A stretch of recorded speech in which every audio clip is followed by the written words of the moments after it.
Hello everyone, this is Meenu Dhankar and welcome back to my YouTube channel #commerce तो class 12th accountancy book है अपनी company accounts और इसका chapter 7 कर रहे हैं इशू ऑफ शेयर। और इस वीडियो में करेंगे बेटा इसका क्वेश्चन नंबर 41। और यहाँ पर अब हमारा टॉपिक चेंज हो रहा है। अब जो हमारा टॉपिक है वो 4 feature of share issued at premium, मतलब जो शेयर इशू मतलब 4 फीट किए थे कंपनी ने, अगर उसको प्रीमियम पे इश्यू करती है तो किस तरीके से हमें एंट्री करनी है। ठीक है, तो अब क्वेश्चन देख लेते हैं, क्वेश्चन से ज़्यादा क्लियरिटी आएगी कॉन्सेप्ट की। Accountancy publication limited issued 50,000 equity share of 10 each eight A premium of 10%। Accountancy publication limited company है, 50,000 उसके इक्विटी शेयर्स हैं जिनको वो इशू कर रही है। 10 रुपये का वो शेयर है, लेकिन इसका 10%, 10 का 10% कितना, यानी 1 रुपया। 1 रुपया किस पे मंगवा रही, प्रीमियम में। टोटल अमाउंट कितना मंगवाएगी, 11 रुपये। ये फेस वैल्यू है और ये हमारा प्रीमियम का पैसा है। और प्रीमियम के पैसे को सिक्योरिटी रिजर्व प्रीमियम अकाउंट में, सिक्योरिटी प्रीमियम रिजर्व अकाउंट में, सिक्योरिटी प्रीमियम रिजर्व अकाउंट में ट्रांसफ़र कर दिया जाता है। ठीक है, अब कंपनी कह रही है एप्लीकेशन पर मंगवाएगी कंपनी 3 रुपये, अलॉटमेंट पर मंगवाएगी 4 रुपये, जिसमें 3 हमारे अलॉटमेंट के हैं और 1 हमारा इसका प्रीमियम का। फर्स्ट कॉल पर मंगवा रही है कंपनी 2 रुपये और फाइनल कॉल पर कंपनी मंगवा रही है हमारे 2 रुपये। इस तरीके से कंपनी ने पैसा मंगवाया। The whole of issued was called for by the company and all the money was duly receipt accept. सारा पैसा कंपनी ने मंगवाया, मतलब 11 के 11 रुपये आ गए हैं। और जिसमें से क्या कह रहा है, सारी पैसा कंपनी ने मंगवा भी लिया और आ भी गया, सिर्फ किसको छोड़ के, except the allotment and the calls money of 500 shares. 500 shares हैं जिन्होंने ये वाला अमाउंट नहीं दिया है, ठीक है, और ये वाला नहीं दिया है और ये वाला नहीं दिया है, तीनों नहीं दिए हैं। ठीक है, 500 शेयर ने। The share were therefore forfeited and later reissue in 9 per share fully paid. अब यहाँ से ये अमाउंट नहीं आया, उसके बाद इनको रीइश्यू कर दिया 9 रुपये से। ठीक है, 9 4 45 अमाउंट मंगवा रहे हैं क्वेश्चन को। ठीक है, जर्नल एंट्री पास करनी है यहाँ पर। तो क्वेश्चन के हिसाब से अगर हम चले, जर्नल के हिसाब से, तो सबसे पहले हम देख लेते हैं क्वेश्चन ने 50,000 शेयर्स पर जब 3 रुपये मंगवाए होंगे, हर चीज़ को समझेंगे अच्छे से। ये रख लेते हैं पेंडिंग में, स्टार्टिंग से करें, बिल्कुल स्टार्टिंग से क्वेश्चन। एप्लीकेशन पर जब कंपनी ने पैसा मंगवाया होगा, जब इशू किए, तो बैंक में कितना अमाउंट आया होगा, 50,000 शेयर पर 3 रुपये, यानी 1,50,000 रुपये हमारे बैंक में आ गया होगा। फर्स्ट एंट्री क्या हो जाएगी हमारी, bank account debit to share application account, share application account. कितना अमाउंट आ गया हमारे बैंक में, 1,50,000। 1,50,000 किस चीज़ का अमाउंट है ये, हमारा एप्लीकेशन का। तो भी money received share on application, application का पैसा हमें रिसीव हो गया। ठीक है, एप्लीकेशन के पैसे को हम कहाँ ट्रांसफ़र करते हैं, शेयर कैपिटल में, तो इसको ट्रांसफ़र कर देते हैं। शेयर एप्लीकेशन का पैसा है, share application account debit to share capital account, to share capital account. कितना अमाउंट, 1,50,000 को हमने क्या कर दिया, ट्रांसफ़र कर दिया। क्या एंट्री हो जाएगी, being application money transferred to capital account, share capital account. ठीक है, ये हो गया। यहाँ तक तो बेसिक 2 एंट्री बन रही थी, एप्लीकेशन से रिलेटेड दोनों एंट्री अपनी हो गई। ठीक है, अब कंपनी मंगवाएगी अलॉटमेंट पे पैसा। अलॉटमेंट पे कंपनी को मंगवाने हैं 4 रुपये, 50,000 शेयर्स में 4 रुपये कंपनी को मंगवाने हैं, यानी 5 चौक 20, यानी कंपनी को मंगवाने हैं 2 लाख रुपये। लेकिन ये तो टोटल अमाउंट कंपनी को मंगवाना है, इसमें से 50,000 में से 3 रुपये तो अलॉटमेंट के हैं, यानी 1.5 लाख रुपया तो हमारा अलॉटमेंट का है। और जो 50,000 पे 1 रुपया है ना, ये हमारा सिक्योरिटी रिजर्व प्रीमियम का है 50,000। इस तरीके से कंपनी पैसा मंगवाएगी। तो जब कंपनी एप्लीकेशन अलॉटमेंट का पैसा मंगवाएगी तो एंट्री क्या होगी, share allotment account debit, allotment account debit. कितना कंपनी मंगवाएगी, 2 लाख रुपए कंपनी टोटल मंगवाएगी। जिसमें से शेयर कैपिटल में कितना जाएगा, उसका शेयर कैपिटल का पार्ट होगा 3 रुपये, क्योंकि इसमें रिजर्व का साथ में मंगवा रही है, तो 1,50,000। और 2 सिक्योरिटी प्रीमियम रिजर्व अकाउंट, कितना अमाउंट 50,000। तो टोटल अपनी अलॉटमेंट का कंपनी मंगवाएगी, तो being allotment money due, allotment money due.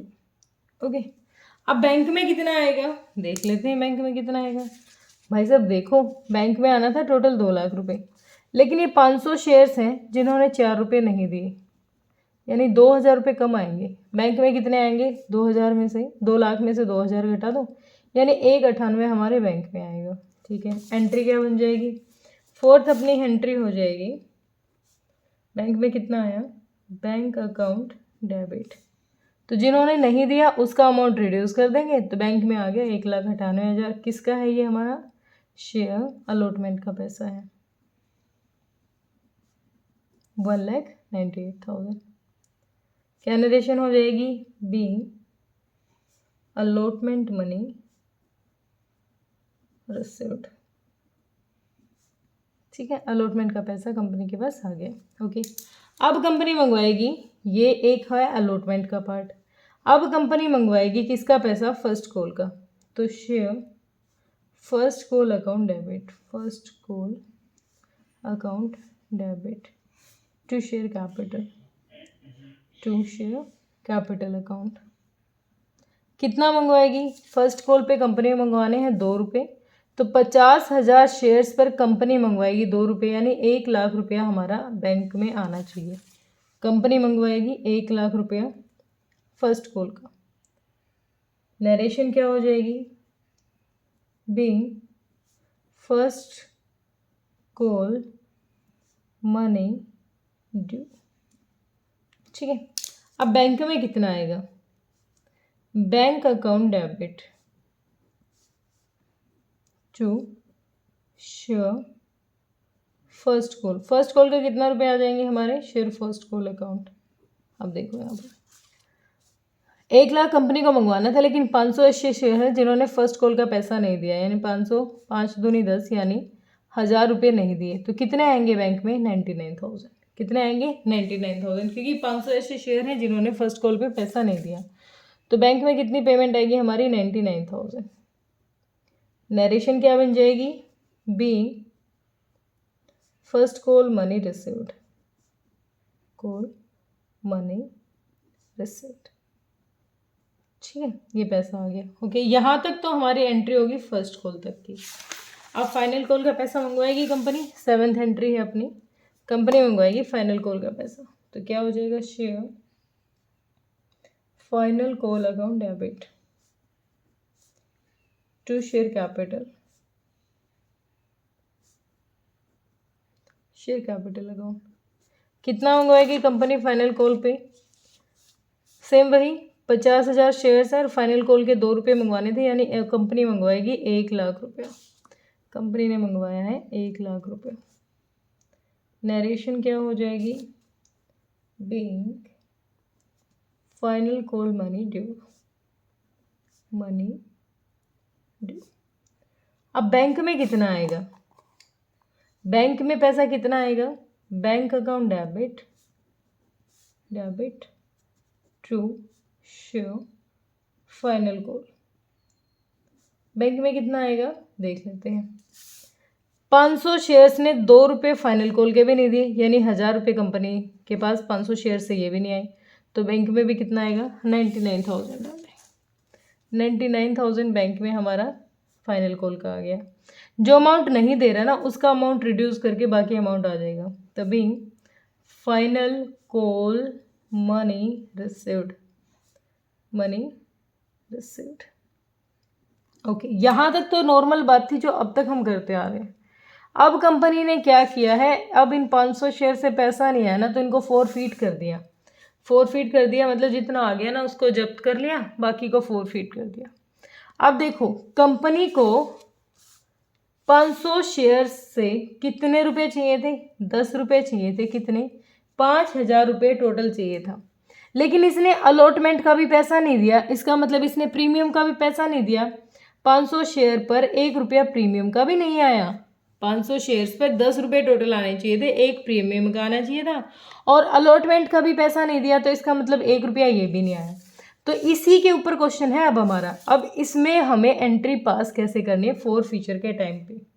हम कंपनी शेयर कैपिटल का पैसा तो कितना मंगवाएगी, शेयर कैपिटल अकाउंट डेबिट, मतलब मंगवाना था, मंगवाएगी नहीं, मंगवाना कितना था, 500 पे 10 रुपये के हिसाब से टोटल कंपनी को 5,000 रुपये कंपनी को मंगवाने थे, ठीक है।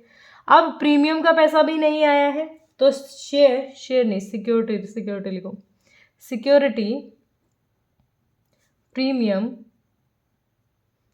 रिजर्व, इसका भी पैसा नहीं दिया उन्होंने, क्योंकि अलॉटमेंट से ही ड्यू है ना। 500 रुपये इसके भी नहीं आई, टोटल ये पेमेंट कंपनी के पास नहीं आई, ठीक है।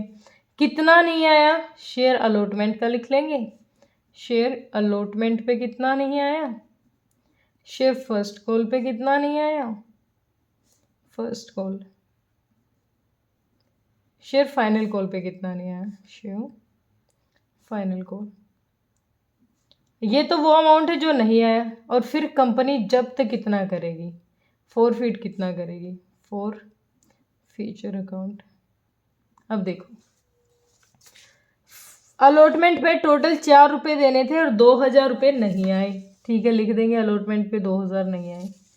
फर्स्ट कॉल पे 1,000 रुपये नहीं आए, सेकंड पे भी 1,000, दोनों पे 1,000 यहाँ नहीं आए, 1,000 यहाँ नहीं आए, 4,000 नहीं आए और 5,500 आने थे, इसका मतलब 1,500 रुपये आ चुके हैं। या फिर इस तरीके से देख लो कि एप्लीकेशन का पैसा वो दे चुका है, तो 500 पे 3 रुपये वो दे चुका है, तो 1,500 रुपये उसके साइड से आ चुके हैं और ये नहीं आए। तो जो अमाउंट नहीं आता ना, कंपनी उसके शेयर को कैंसिल करके और जो अमाउंट आया हुआ है ना कंपनी के पास, उसको अपने पास रख लेती है उसको। तो एंट्री क्या हो जाएगी, बीइंग 500 शेयर्स फॉरफिटेड, कंपनी ने 500 शेयर्स को फॉरफिट कर दिया, ठीक है। फॉरफिट करने के बाद कंपनी ने रीइश्यू कर दिया, इन शेयर्स को रीइश्यू कर दिया 9 रुपये में। अब जब रीइश्यू किया 9 रुपये में, इन 500 शेयर्स को 9 रुपये में इशू किया, तो 4,500 आना चाहिए था, लेकिन फेस वैल्यू तो 10 है, मतलब 500 शेयर्स पर आना तो 5,000 चाहिए था। 500 रुपये की कमी पड़ रही है, कमी को कहाँ से पूरा करेंगे, इस 1,500 से। कैसे करेंगे, देखो, बैंक में पैसा आया होगा जब रीइश्यू किया, तो बैंक अकाउंट डेबिट, कितना आया, सिर्फ 9 रुपये आए हैं, यानी 4,500 आ गया, यही तो मंगवाया ना रीइश्यू के टाइम पे कंपनी ने। To share capital, face value के हिसाब से शेयर कैपिटल में हमें कितना ट्रांसफ़र करना है, फेस वैल्यू के हिसाब से भाई 500 पे 10 रुपये ट्रांसफ़र करने हैं, 5,000 रुपये होने चाहिए, ठीक है। अब ये जो कमी पड़ रही है ये किससे लेंगे, ये जो एक्स्ट्रा अमाउंट पिछली बार आ चुका, रीइश्यू होने से पहले जब कैंसिल किए थे ना, तो फॉरफिट का जो अमाउंट आया है यहाँ से निकाल लेंगे। तो शेयर फॉर फ्यूचर अकाउंट से कितना अमाउंट निकाल लेंगे, 500 रुपये निकाल लेंगे। तो अब हमारी जो वैल्यू है वो, पेमेंट है जो, वो पूरी हो गई। तो नरेशन क्या हो जाएगी यहाँ पर, being 500 shares are reissued, reissue कर दी, और जो बैलेंस था ना वो हमने एडजस्ट कर लिया। 1,500 रुपये में से जो फॉरफिटेड अमाउंट था, 500 रुपये यहाँ यूज़ कर लिए, लेकिन 1,000 रुपये तो अब भी बचे हुए हैं कंपनी के पास, 1,000 रुपये अब भी बचे हुए हैं। तो फॉरफिट होने के बाद जो अमाउंट बच जाता है, और फॉरफिट हो गया अमाउंट, इतना कंपनी के पास रह गया, कंपनी के पास 1,500 रुपये एडवांस नहीं सॉरी 1,500 रुपये कंपनी ने फॉरफिट के रख लिए थे, ये कंपनी के पास है। कंपनी ने उन शेयर को तो दोबारा इशू कर दिया, मतलब अब कंपनी के सारे शेयर इशू हो चुके हैं, लेकिन उसमें जो कमी पड़ रही थी 500 रुपये की, वो यहाँ से निकाल लिया। तो 1,000 रुपये तो अब भी कंपनी के पास एक्सेस अमाउंट है, तो इस एक्सेस अमाउंट को कहाँ ट्रांसफ़र कर देंगे, इसको कैपिटल रिजर्व में। तो share for future account debit, for future का अमाउंट है अपना 1,000 रुपये, और उसको ट्रांसफ़र कर देंगे कैपिटल रिजर्व में, कैपिटल रिजर्व अकाउंट, कितना 1,000। और रिजर्व किसका पार्ट होता है, सिक्योरिटी, ये reserve and surplus balance sheet में शो होगा। तो being balance transferred to capital reserve account. Okay, clear, basic question. Hope clear हुआ होगा। फिर भी कोई दिक्कत परेशानी बच्चों लग रही है तो आप कमेंट सेक्शन में डालिए बेटा। Thank you so much.